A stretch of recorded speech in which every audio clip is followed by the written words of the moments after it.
بسم اللہ الرحمن الرحیم والصلاة والسلام علی سیدنا محمد وآلہ وازواجہ وذریتہ اجمعین۔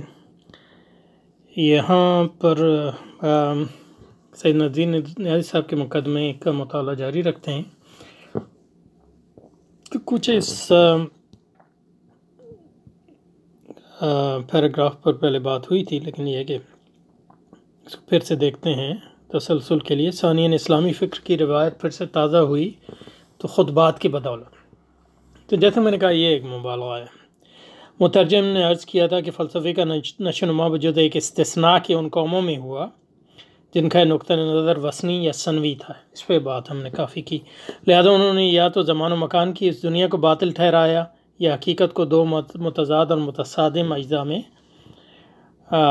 تقسیم کیا۔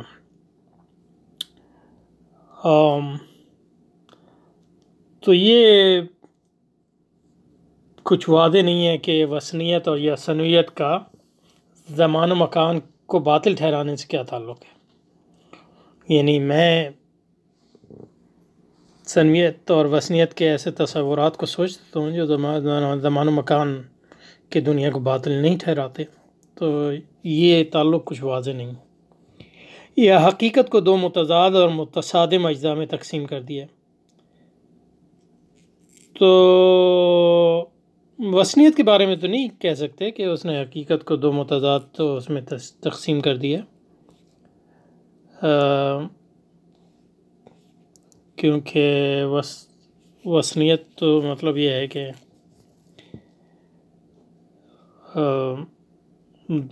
دو متضاد حقیقت میں تقسیم نہیں کرتی، لیکن ثنویت کو آپ کہہ سکتے ہیں کہ وہ دو متضاد حقیقت کو دو متضاد اور متصادم اجزاء میں متضاد، لیکن متصادم نہیں کہہ سکتے ضرورت، یعنی یہ ضرور نہیں ہے کہ متصادم ہوں۔ یعنی مثلا ڈیکارٹ کی جو ثنویت ہے اس میں ایک ہے آپ کے پاس مادہ اور دوسرا آپ کے پاس ہے ذہن، تو یہ متضاد تو ہیں حقیقتیں، کیونکہ مادے کی تعریف وہ یہ کرتا ہے کہ جس میں جو ہے توسع ہو، یعنی جو ایکسٹینشن ہو، جس میں تحیز ہو، اور ذہن یا فکر کو وہ اس طرح ڈیفائن کرتا ہے یا اس کی تعریف کرتا ہے جس میں توسع نہ ہو یا تحیز نہ ہو۔ تو اس لحاظ سے وہ حقیقتیں تو دو متضاد ہیں، متضاد نہ بھی ہوں لیکن دو مختلف حقیقتیں، لیکن یہ ضروری نہیں ہے کہ متضاد یا متصادم ہوں۔ اگر متضاد ہوں بھی ہوں تو متصادم ہونا ضروری نہیں ہے۔ تو ذہن اور مادے میں تصادم کوئی لازم نہیں ہے، تو اس لیے وہ پھر وہ ان کو تعلق کو دیکھنے کی کوشش کرتا ہے کہ ان کے درمیان تعلق کیا ہے۔ یا ارسطو کے ہاں بھی مطلب یہ آپ کے ہاں مادہ ہے اور اس کے بعد آپ کے ہاں عقل ہے، یہ دو چیزیں ہیں اس کے ہاں، اور اس کے ہاں دوسرا جو تصور ہے وہ پوٹینشل اور ایکچویلٹی کا ہے، یعنی کوئی چیز، کسی چیز کا بالقوہ ہونا اور کسی چیز کا جو ہے بالفعل ہونا۔ تو لیکن یہ کہ مادہ اور عقل جو ہے نہ تو وہ متضاد ہیں نہ متصادم ہیں ایز سچ، یعنی ان کی حقیقت مختلف ہے، لیکن وہ مادہ ہی ہے جو بالقوہ ہے، جو عقل سے ملاپ کے ذریعے جو ہے ایک بالفعل چیز جو ہے ایکچویلٹی اختیار کرتا ہے۔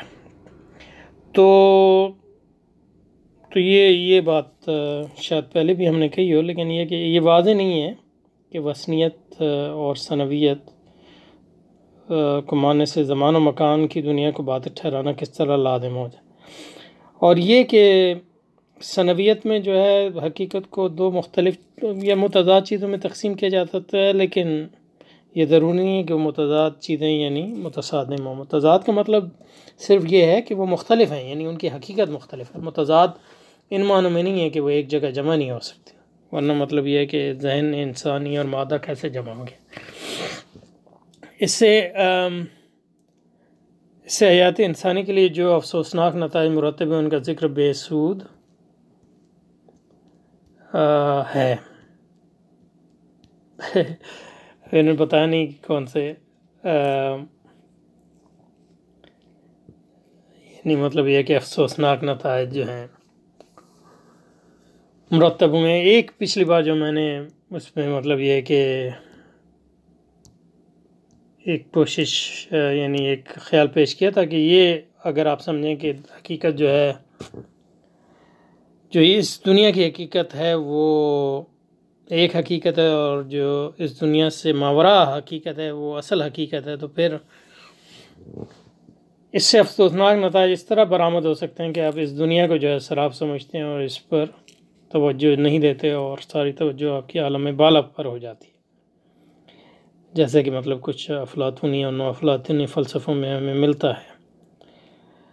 لیکن یہ کہ کوئی یہ ضروری نہیں ہے، اور ہر قسم کی جو سنویت ہے وہ اس قسم کے جو ہے نتائج پیدا نہیں کرتے. اور دوسرا یہ کہ فکر اور عمل میں جو ہے اس قسم کا جو کوزیلٹی ہے، اس قسم کا علت و معلول کا جو سبب و مسبب اور سبب اور مسبب کا جو رشتہ ہے وہ اتنا وہ نہیں ہے. مطلب یہ کہ لوگ جو ہیں اپنے یعنی زندگی کی خود ایک احتیاج ہے جس کی ایک قوت ہے جو آپ کو اس بات پر آمادہ کرتی ہے کہ آپ کی فکر کچھ بھی ہو، عملی طور پہ آپ زندگی کے جو امپیریٹیوز ہیں یا اس کے جو تقاضے ہیں ان کو پورا کرتے ہیں کسی نہ کسی. اس سے فرق نہیں پڑتا کہ آپ افلاطونی ہیں یا نو افلاطونی ہیں وغیرہ.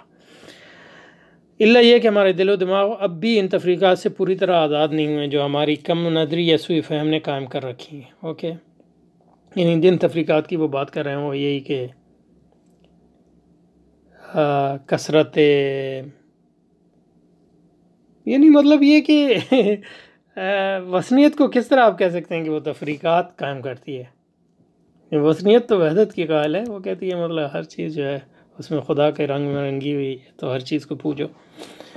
تو خدا کے جلوے ہر جگہ ہیں، بتوں میں بھی ہیں اور فطرت میں بھی ہیں. تو اس لحاظ سے ان کو آپ وثنیت کو تفریقات کس طرح کہہ سکتے ہیں؟ وہ وثنیت تو ساری تفریقات کو مٹاتی ہے حقیقت میں. بہرحال برعکس اس کے مسلمانوں کی دنیا توحید کی دنیا. ٹھیک ہے جی، مسلمانوں کی دنیا توحید کی دنیا. تو یہ ایک واحد استثناء ہے. فلسفہ جو ہے صرف مسلمان ایسی قوم ہے جن کے یہاں فلسفہ پنپا، لیکن یہ کہ وہ نہ وثنی تھے نہ ثانوی تھے.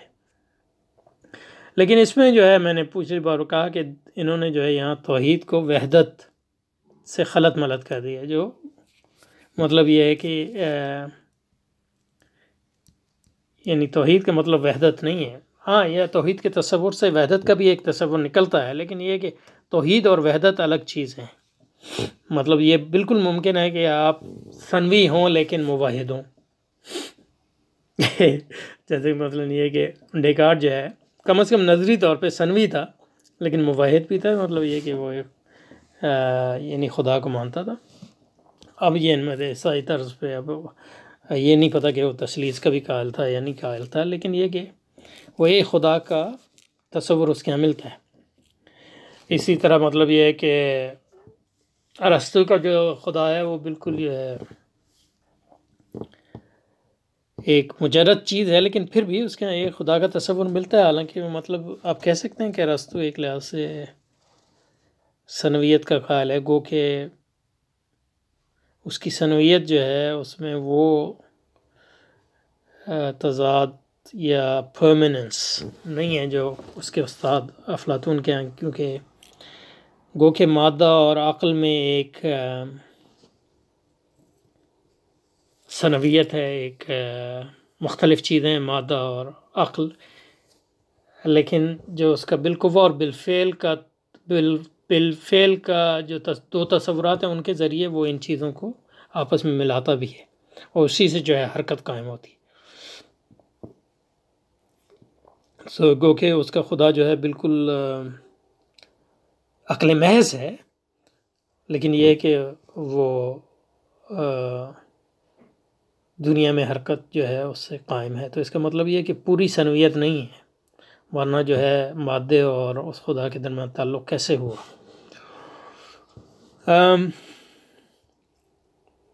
تو اس کے برعکس مسلمانوں کی دنیا توحید کی دنیا. تو یہاں ہم نے جو پچھلی بار دیکھا کہ انہوں نے جو ہے تھوڑی سی ڈنڈی ماری ہے. یعنی توحید کو، وحدت کو، مطلب یہ ہے کہ بغیر اس کو بیان کیے، مطلب یہ ہے کہ توحید کو وحدت کے طور پہ دیکھنا ہے اور وحدت کو توحید کے طور پہ، جو کہ ضروری نہیں ہے اور لازم نہیں۔ برعکس اس کے مسلمانوں کی دنیا توحید کی دنیا، یہی وہ استثناء جس نے زندگی کے دوسرے پہلوؤں کی طرح فکر کا رخ بھی اس حقیقت کی طرف پھیر دیا کہ اس حقیقت کی طرف پھیر دیا کہ وثنی ثانوی فلسفے کی نظر جس مابعد طبیعتی وحدت پر ہے، اس کے ماوراء ایک اور بھی وحدت ہے، حقیقی وحدت، جو دراصل فکر کا مقصود اور جس کی عقلی ترجمان ہے۔ ٹھیک ہے، تو اب اس پہ غور کرنے کی ضرورت ہے۔ پچھلی بار جو ہے ہم اس پہ رکے تھے، تو یہ اس میں یعنی مطلب یہ ہے کہ بہت زیادہ واضح نہیں ہے، لیکن اس میں کچھ ایک مثبت پہلو نظر آتا ہے، تو اس کی ایک مثبت تشریح کرتے ہیں پہلے۔ اب اس میں جو ہے ایک جو بات انہوں نے جو فرق کیا ہے، حالانکہ مطلب اس کی کوئی توضیح نہیں کی ہے، تو اس لیے جو اس کی میں ابھی تشریح کروں گا وہ زیادہ تر کیا سارائے پر مبنی ہے، لیکن یہ کہ کوشش کریں گے اس کو سمجھنے کی۔ تو یہاں وہ ایک فرق کر رہے ہیں مابعد طبیعتی وحدت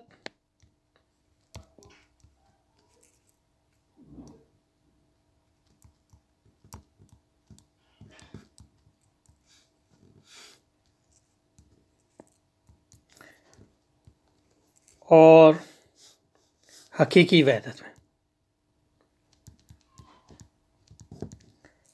اور یہ حقیقی وحدت جو ہے پھر وہ ان کے نزدیک توحید ہے، توحید کا تصور ہے۔ تو اب مابعد طبیعتی وحدت ہو سکتا ہے اس میں تقسیم جو انہوں نے کی ہے اس میں وہی تقسیم ہو، جو وہی فرق ہو جو ہم نے پہلے جو ہے وحدت اور توحید میں کیا، اور ہم نے اس سے یعنی اس پر تنقید بھی کی کہ آپ نے جو ہے وحدت کو جو ہے توحید کا ہم معنی بنا دیا۔ تو ہو سکتا ہے کہ یہ جو فرق کر رہے ہیں وہ مابعد طبیعتی وحدت اور حقیقی وحدت کے درمیان جو ہے وہ یہی فرق ہے، وحدت اور توحید کا۔ تو کہہ رہے ہیں کہ جو وحدت، جس وحدت کی تلاش جو ہے وثنیت اور ثانویت کرتی ہے، وہ مابعد طبیعتی وحدت، اور اس کے برعکس جو مسلمانوں کے وحدت ہے وہ حقیقی وحدت۔ اب دیکھیں مابعد طبیعتی وحدت کیا ہے۔ مابعد الطبیعت میں ایک چیز تو یہ ہے، مطلب یہ خاص طور پہ یعنی یہ اصطلاح ارسطو کے یہاں سے آئی ہے، تو ارسطو پہ ہی فوکس کرتے ہیں۔ ارسطو کے ہاں اصل چیز ہے طبیعت یا فزکس، اس کی جو فزکس ہے، اور جو اس کی فزکس میں اس کے لیے مسئلہ ہے جو اٹھتا ہے وہ ہے حرکت کا۔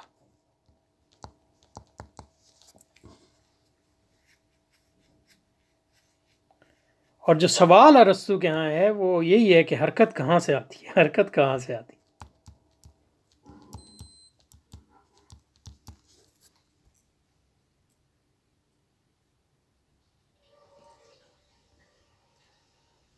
اب اگر ہم دیکھیں مطلب یہ کہ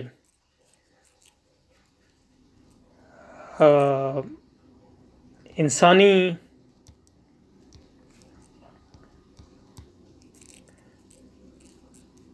جو آرٹیفیکٹس ہیں یا مصنوعات ہیں ان کو دیکھیں تو ہم کہہ سکتے ہیں کہ مطلب یہ ہے کہ انسان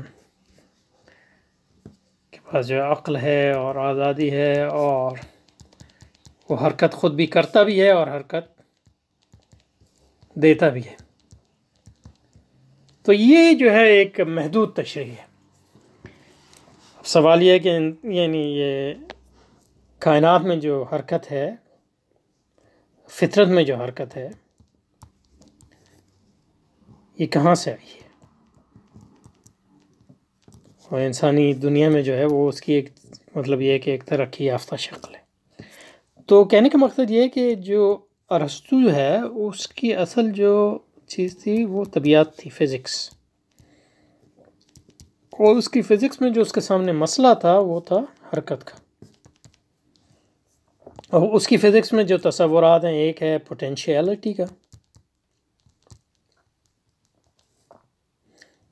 یعنی کسی چیز کا جو ہے بالقوہ ہونا، اور دوسرا تصور اس کے یہاں ہے ایکچویلٹی کا، یعنی کسی چیز کا بالفعل ہونا۔ اور اس کے ساتھ جو اس کا تصور ہے ایک مادے کا، اور مادے سے اس کی مراد وہ مادہ نہیں ہے جو ہم دیکھتے ہیں، کیونکہ کائنات میں جو بھی مادہ ہے، دوسری جو اس کے ہاں تشریح ہے وہ ہے دوسری جو دو چیزیں ہیں، یا دوئی ہے یا ثنویت ہے، وہ مادے اور حیت کے درمیان، مادہ میٹا اور حیت فارم۔ تو یہ چار اس کے ہاں بنیادی کانسیپٹ ہیں، تصورات ہیں، اور دو ہی ہے ان تصورات کی ہے یہاں، اور دو ہی ہے ان تصورات کی یہاں۔ اور مادے سے اس کی مراد جو ہے، یعنی مادہ ہم میں سے جس کو وہ مادہ کہتا ہے وہ ہم نے کسی نے نہیں دیکھا، کیونکہ جو بھی ہمارے ہاں کائنات میں چیزیں ہیں ان میں مادہ اور حیت جو ہے ملی ہوئی ہے آلریڈی۔ مطلب یہ ہے کہ ایون لکڑی جو ہے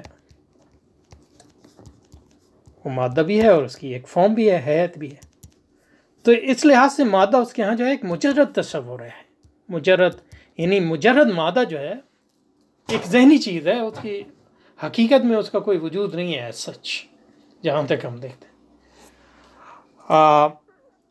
اور اس مادے کو ہے وہ مادہ جو، یعنی پیور مادہ جس میں کوئی حیت نہیں ہے، اس کو حیت سے جو ملانا ہے یہ حرکت کا احتیاج ہے، اور اس کے لیے ضروری ہے کہ مادے میں اس کی بالقوہ جو ہے، مادے میں پوٹینشیلٹی ہو بالقوہ حیت بننے کی، اور وہ پوٹینشیلٹی نہ ہو تو وہ جو ہے بالفعل جو ہے ایک حیاتی ایک مخصوص چیز نہیں بنے گی۔ تو جو اس کے یہاں سوال پیدا ہوتا ہے کہ یہ جو ہے مادہ اور حیت، یعنی مادہ جو مجرد مادہ ہے حیت، اور حیت کو ملاتا کون ہے کیسے ملتا ہے؟ تو اس کے لیے حرکت چاہیے، اور حرکت کہاں سے پیدا ہوتی ہے؟ تو اسی حرکت کو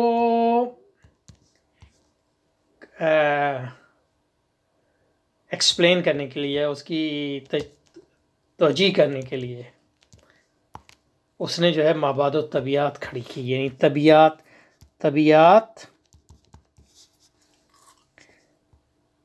میں اس کا جو اصل اس کی طبیعت ہے، اس میں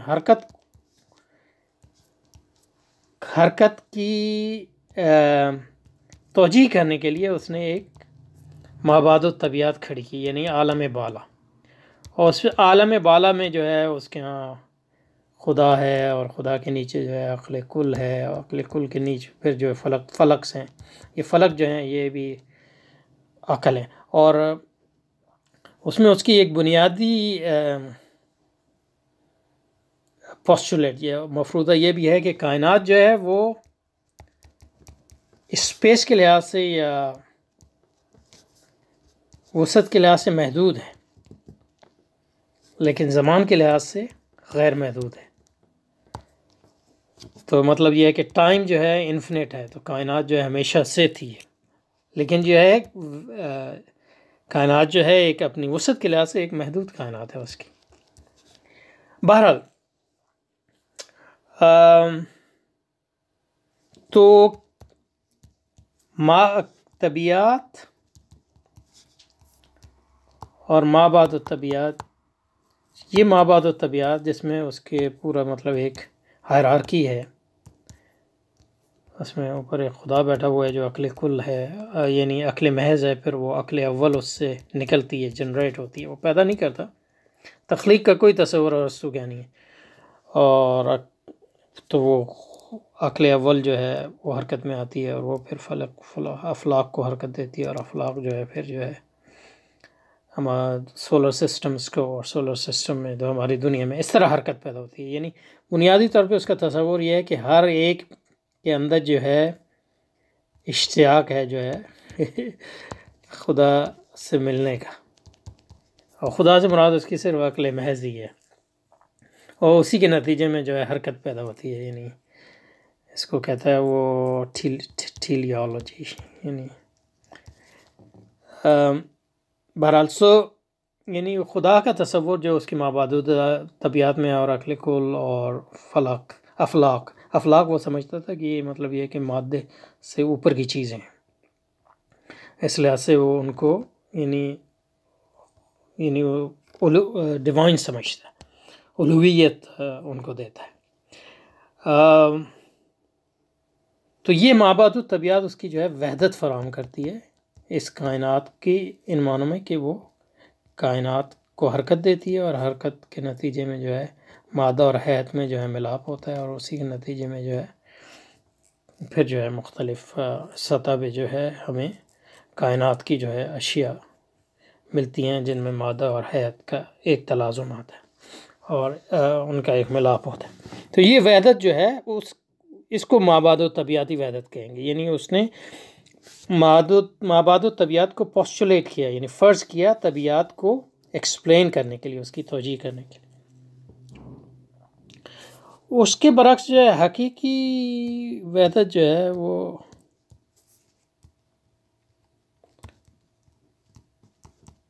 جیسے ہمارے ہاں اس میں طبیعت ہے، یعنی ہماری دنیا، اور جو مابعد طبیعت ہے وہ بھی یعنی مختلف عالم اس طبیعت کا اس عالم کا ایک حصہ ہے، وہ خدا نہیں. اور اس سے بالا جو ہے ایک وحدت ہے جس کو ہم خدا کہتے ہیں، جس نے اس تخلیق کیا، ہر چیز کو تخلیق کیا. اور تخلیق کا جو تصور ہے وہ یونانیوں کے آنے میں، اور یہ خالق کا تصور اور مخلوق کا تصور، یہی وہ ہے جو حقیقی وحدت کائنات. تو ہر چیز کائنات کی اس لحاظ سے اس میں وحدت ہے کہ وہ کن سے بنی ہے، عدم سے وجود میں، اور کن سے قائم ہے ہر دم اپنے، اور وہ جو ہے مخلوق ہے. تو ہر چیز آپس میں، ہر چیز جو ہے ایک ورٹیکل اس کا تعلق ہے خالق سے، اور ایک دوسرے سے تعلق ان معنوں میں ہے کہ وہ تمام جو ہے مخلوق ہیں، اور تمام مخلوق میں خدا کا حکم جاری و ساری. تو یہ جو ہے وہ حقیقی وحدت ہے جو مابعد طبیعتی وحدت سے مختلف ہے. اور حضرت نیازی صاحب کے نزدیک جو ہے یہ مسلمانوں کی دنیا یہ توحید کی دنیا ہے، اور یہ وحدت جو ہے یہ حقیقی وحدت ہے. اور یہ بات صحیح ہے، یہ حقیقی وحدت ہے. چلیں پھر دیکھتے ہیں ٹیکسٹ کو. اچھا، تو برعکس اس کے مسلمانوں کی دنیا توحید کی دنیا تھی. یہ وہ استثناء ہے جس نے زندگی دوسرے پہلو کی طرف فکر کا رخ بھی اس حقیقت کی طرف پھیر دیا کہ وثنی و ثنوی فلسفے کی نظر جس مابعد طبیعتی وحدت پر ہے اس کے ماوراء ایک اور بھی وحدت ہے. یعنی مطلب یہ کہ ارسطو کی جو عقل محض ہے وہ حقیقت میں خدا نہیں ہے، بلکہ وہ خدا کی ایک مخلوق ہے. اسی طرح عقل اول جس کو کہتا ہے وہ ہے بھی کہ نہیں، وہ بھی خدا کی مخلوق ہے. اور جو افلاق ہیں وہ خدا نہیں ہیں بلکہ خدا کی مخلوق ہے. اور خدا نے ہر چیز کو جو ہے عدم سے پیدا کیا، تو اس کا مطلب ہے مادہ بھی عدم سے آیا. ارسطو کہیں جو مادہ ہمیشہ سے، اور جس چیز نے مادے کو عدم سے وجود میں لایا وہی چیز پھر مادے کو جو ہے حیات بھی دیتی ہے. تو اس لحاظ سے ان میں ایک وحدت، اور ہر چیز کا جو ایک ورٹیکل تعلق ہے خدا سے، خالق اور مخلوق کا، تو وہ اس کو وحدت دیتا ہے. اور ہر چیز کا ہاریزنٹل تعلق ہے دوسری ہر چیز سے، ان معنوں میں کہ وہ بھی مخلوق ہے. تو یہ وہ حقیقی وحدت ہے جس کی وہ بات کر رہے ہیں، جو دراصل فکر کا مقصود اور جس کی عقل ترجمانی میں، اور جس کی عقلی ترجمانی میں ان کی ذہنی کاوشوں کا اظہار جس غور و تفکر میں اس کی صحیح قدر و قیمت ابھی تک متعین نہیں ہوئی ہے.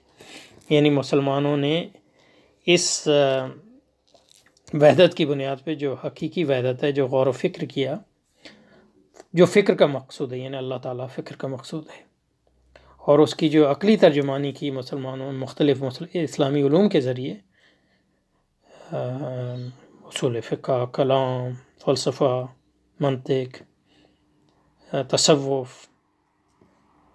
اور ان کی ذہنی کاوشوں کا ذات جس میں غرض میں ہوا، اس کی صحیح قدر و قیمت ابھی تک متعین نہیں ہوئی ہے۔ صحیح قدر و قیمت کا کیا مقصد ہے، مطلب یعنی دنیا نے اس کی پہ واہ واہ نہیں کیا، یا حقیقت مطلب یعنی اس کی صحیح قدر و قیمت تو یہی ہے کہ وہ حق ہے کہ نہیں ہے۔ اور مسلمانوں نے جو یعنی علوم پیدا کیے ہیں، مطلب عمومی طور پہ وہ حق ہیں، لیکن اس کا مطلب نہیں ہے کہ اس میں ہر چیز جو ہے حق ہے۔ ہر چیز جو حق ہے وہ تو صرف یعنی قرآن اور رسول پاک سے ثابت جو چیزیں ہیں وہ حق ہیں، یا پھر مطلب یہ ہے کہ جو چیزیں جو ہے تجربی طور پہ مطلب یہ ہے کہ 100% ثابت ہیں کہ وہ حقیقت ہے۔ اس کے علاوہ تو کوئی جو ہے ہر چیز میں جو ہے حق اور باطل ملا جلا ہے۔ تو یہاں پہ رکتے ہیں انشاءاللہ، اور اگلی بار اس سے جاری رکھیں گے۔